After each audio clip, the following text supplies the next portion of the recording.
Oh, good day, guys. So I'm just making this video while I've got a bit of quiet time in the house here. So I just want to take advantage of that and just show you what we're doing with our project here.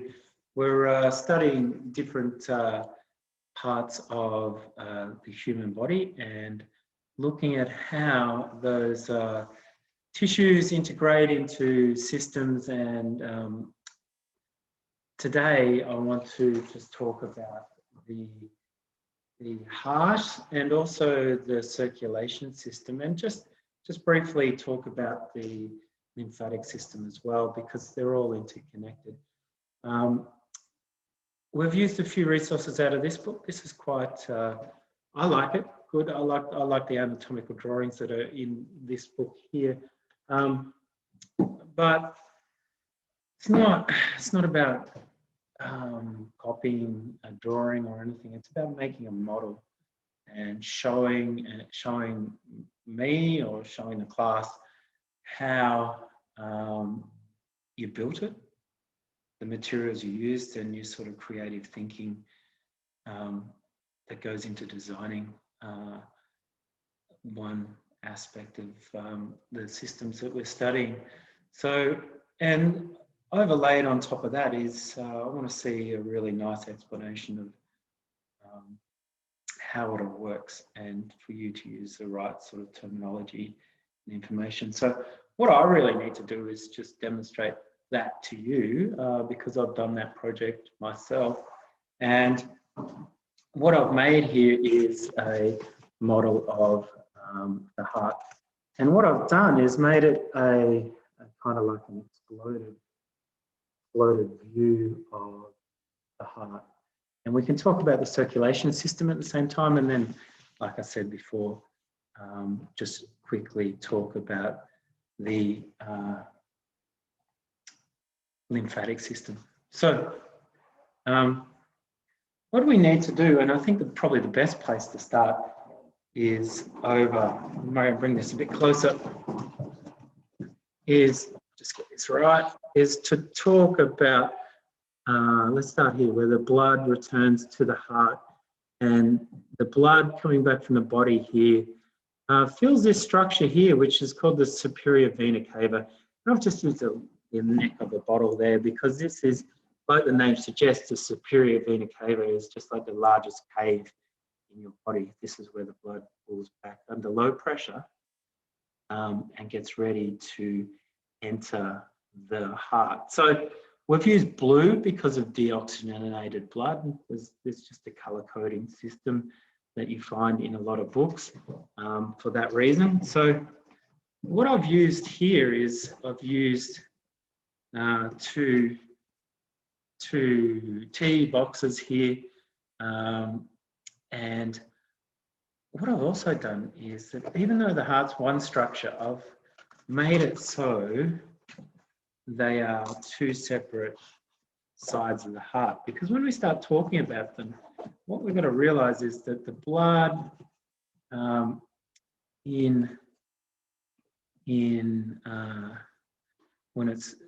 when the heart's functioning properly, there's this separation.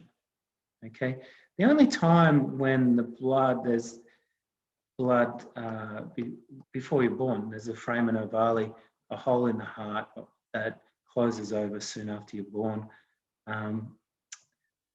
that bypasses the lungs, because the blood does not need to get shunted to the lungs until you start taking your own breath. So, but we can consider it two separate sides of the heart. And what we've got here is the right side of the heart. So if we just open up the box, and if we've done the dissection before we do this, or as we're doing this, we realize here that the atrial walls are quite thin in the heart. Usually when you get this from the dissection, the heart dissection, these things are usually chopped off in the meatworks. The knife goes through there and you only see a little bit of the atrial wall there. So on the right side, we've got the atrium, and it's closed over with a tricuspid valve. So when the blood fills into this chamber from the superior vena cava, then it's going to get squeezed into the right ventricle. And the color coding system here is just blue again, because this is deoxygenated blood. And we've got to think about where is it going next. And the walls of the right ventricle are quite thin, because the blood hasn't got far to move, and it doesn't need to be under huge amounts of pressure to go to the lungs. So the next step in this journey, as the ventricle squeezes, as the heart beats, we're coming out of here into, this is an artery, this is a pulmonary artery. So this is the part where the color coding system breaks down a little bit here, because this is an artery, this is a pulmonary artery to the lungs here, and it's blue. So we just got to be mindful of that. And I've used this little lid of the honey jar here to represent a valve. Now I should have another one on here, but I haven't got one. So there's another valve here to prevent backflow of blood into the heart. So this is going to perfuse the lungs and exchange the oxygen. I haven't shown that here. I just want to focus on the heart and the circulation system here.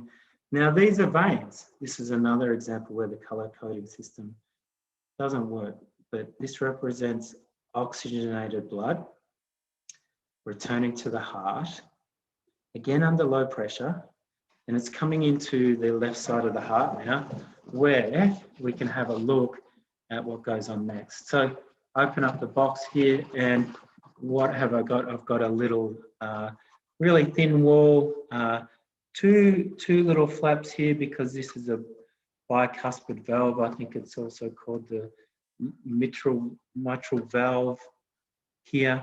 The blood collects in the atrium here. Then when the heart beats, the walls of the atrium squeeze the blood into the ventricle, and these close over, preventing backflow of blood.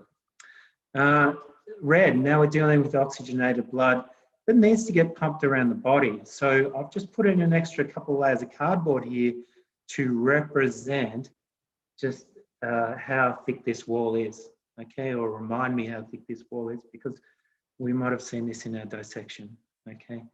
This is the bulk of the muscle in the heart right here, because it's got a very important job to do, and that is to pump blood around the body. So as it comes out of here, it's coming into the aorta.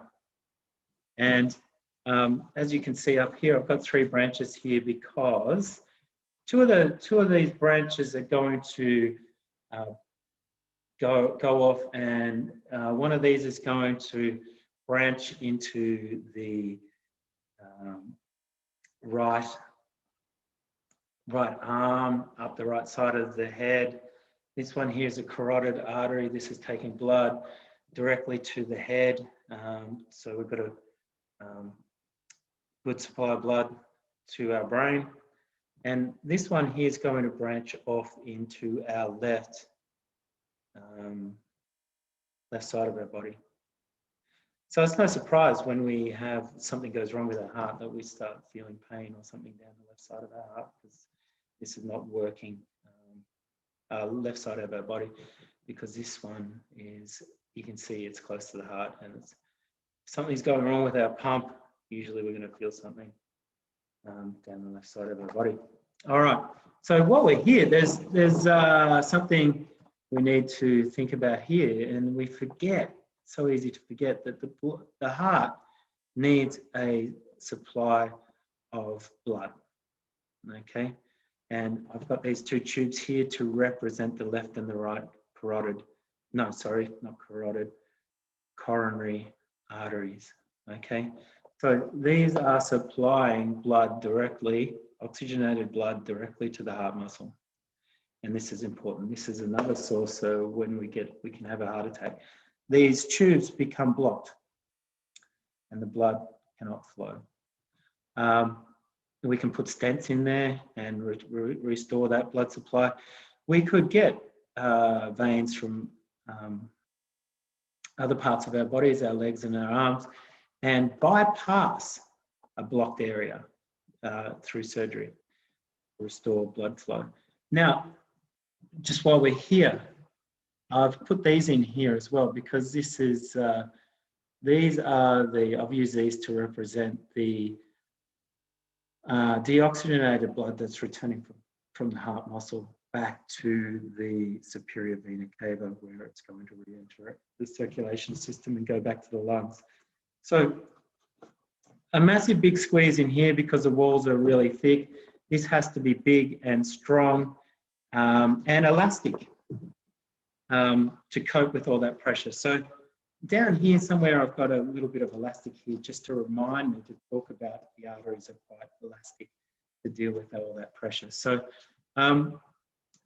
this pipe here, as it comes out of the heart, is doing a massive sort of turn down to supply blood to our abdominal cavity and down into our legs. So that is running down the inside of our spine for protection. It's quite large because it's got to do a lot of branching and splitting off. And I've represented that down here. So we have a massive big artery, the dorsal aorta running down here, branching off, taking blood to our legs and branching off here. So, and this is a consistent thing that's happening with our veins and arteries. They're just branching, splitting into to take the blood to all the cells in our body. Okay, I've used an ice cream container here because this is 2 litres. And on average, I think there's 5.5, 6 litres of blood in our bodies. So this container gives us a really good idea of what that looks like. And then finally, we need to think about what's happening here.